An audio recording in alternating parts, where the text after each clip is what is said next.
이 외교권과 내치가 명확히 구분도 되기가 힘들 뿐만 아니라 이것을 구분해서 할 수도 없고, 문제는 여기에서 사사건건 총리와 대통령이 갈등하고 충돌하는 양상으로 갔을 때의 문제입니다.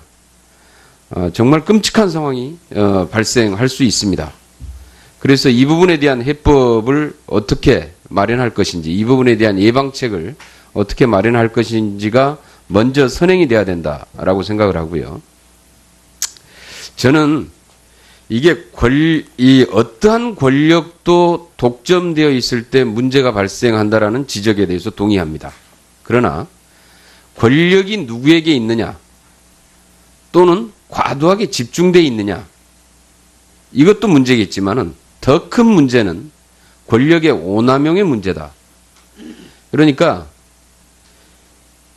그동안에 계속 우리 지금 역사적으로 역대 정부에서도 발생했던 모든 문제는 주어진 권력만을 대통령이 사용했던 것이 아니라 그 권력을 오남용함으로써 발생했던 문제들입니다.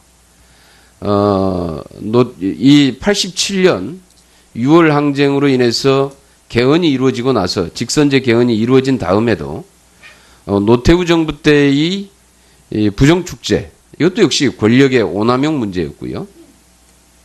그 다음에 김영삼 정부, 김대중 정부, 노무현 정부 때까지는 사실 뭐 일부 권력의 오남용 측면이 지적되긴 했습니다만은 그렇게 아주 그 대통령 권한이 과도하게 집중된 것으로 인해서 엄청난 문제가 발생했다, 이런 시기는 아니었던 것으로 이렇게 보고 있습니다. 그 다음에 이명박 박근혜 정부로 이어오는 과정에 역시 권력의 오남용이 가장 큰 문제였고, 국정농단 또한 이 권력의 오남용의 결과이다라는 겁니다. 자기에게 주어진 그 권한에 해당하는 만큼의 제대로 그 권력이 행사가 됐더라면 이런 일까지는 벌어지지 않았을 것이다. 권력이 없는 자가 밖에서 권력을 뒤흔들거나 아니면 권력을 그 이상의 것을 남용해서 민간의 영역에 내지는 또 다른 기관의 영역에 직접 개입한 것이 큰 문제였다. 이것이 모든 국정 혼란을 초래하게 된 저는 원흉이다라는 생각이고요. 그래서 이번 개헌에 있어서의 초점은 견제와 균형의 원리, 권력의 오남용을 방지할 수 있는 장치를 어떻게 만들 것인가가 훨씬 더 중요한 과제라고 생각을 합니다. 그렇게 해서 이제 더 이상 한 사람이 인위적으로 권력을 마음대로 좌우지하는 형태가 아니라 적어도 시스템에 의해서 작동되는 나라, 선진국형 시스템에 의해서 국가가 운영되는 나라의 형태의 시스템을 정비하는 것이 이번 개헌에서의 가장 중요한 과제다, 이렇게 생각을 하고요.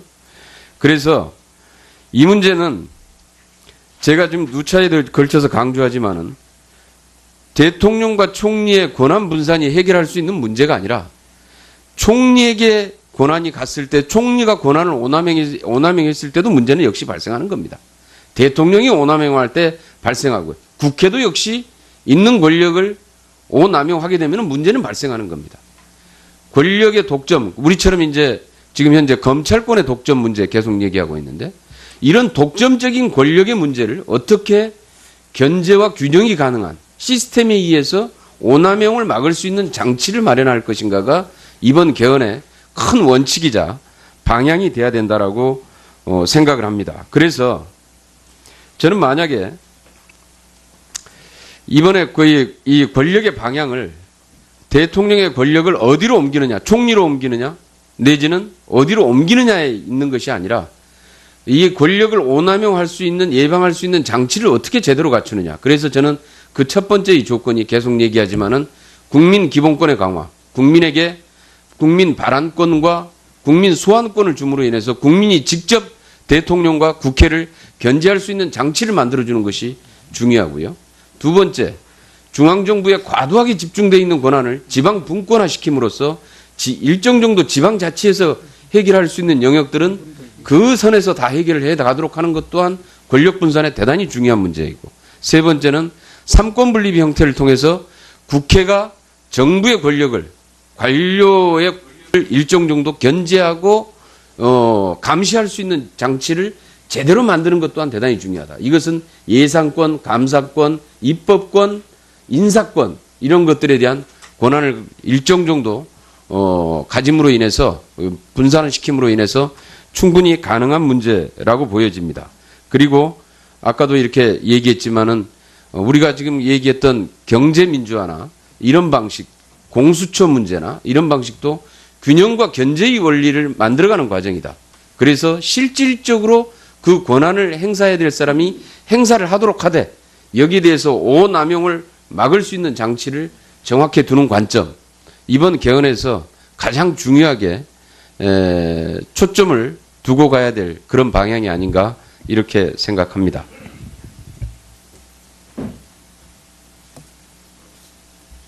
수고 많으셨습니다. 다음은 김진태 위원님 발언하시기 바랍니다. 예, 김진태 의원입니다. 저도 의원 내각제는 좀 아니라고 생각합니다.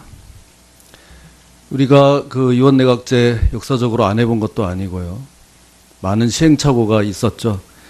그리고 또 저도 뭐 국회에 몸담고 있습니다만 여기다가 국회에다가 그렇게 큰 권한까지 부여하는 것에 의문입니다. 그렇게까지 뭐 국민들도 동의해 줄 것 같지도 않고요.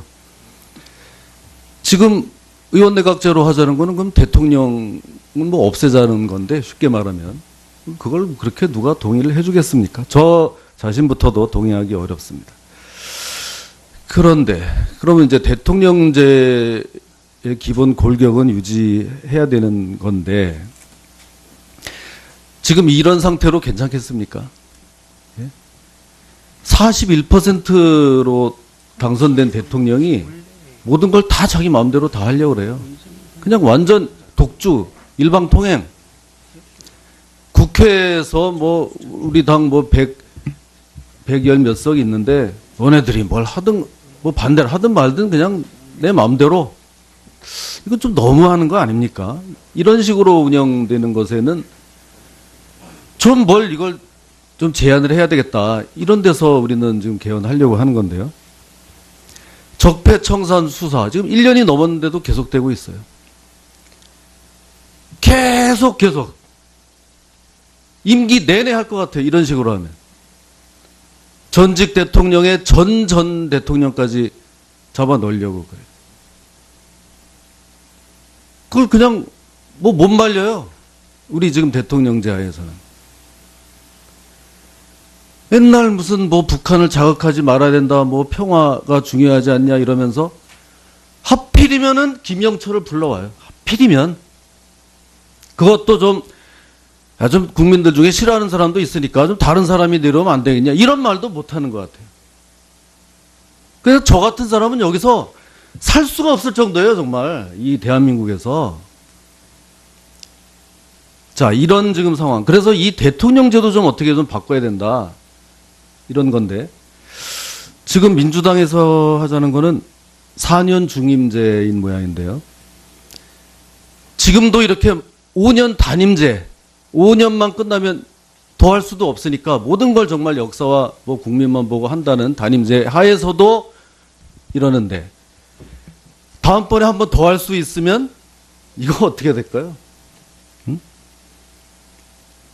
이게 분권형이고 이게 권력 뭐 분점이고 한 겁니까? 4년 중임제로 하면? 이건 더 강화되는 거 아니에요?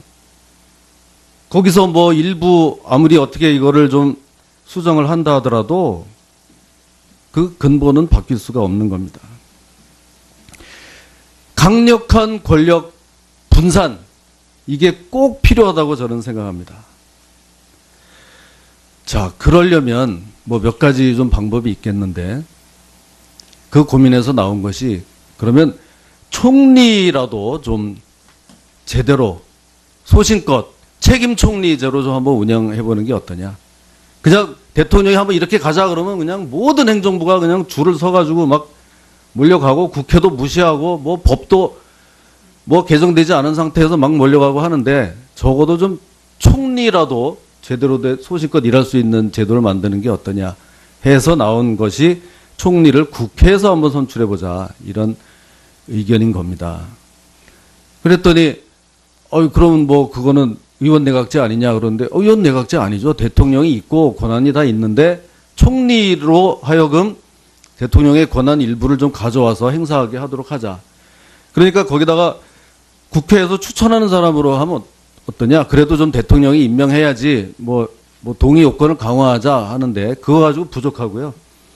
우리가 뭐 이거 안 해본 거 아니지 않습니까? 총리고 장관이고 이렇게 동의까지 받고 해도 임명권자에게 봉사하게 돼 있더라고요.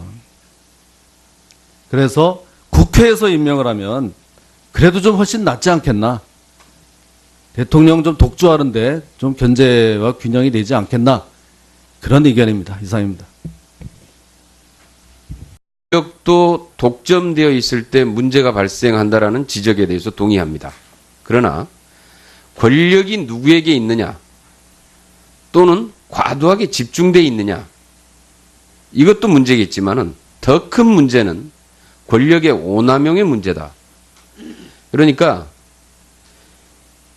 그동안에 계속 우리 지금 역사적으로 역대 정부에서도 발생했던 모든 문제는 주어진 권력만을 대통령이 사용했던 것이 아니라 그 권력을 오남용함으로써 발생했던 문제들입니다.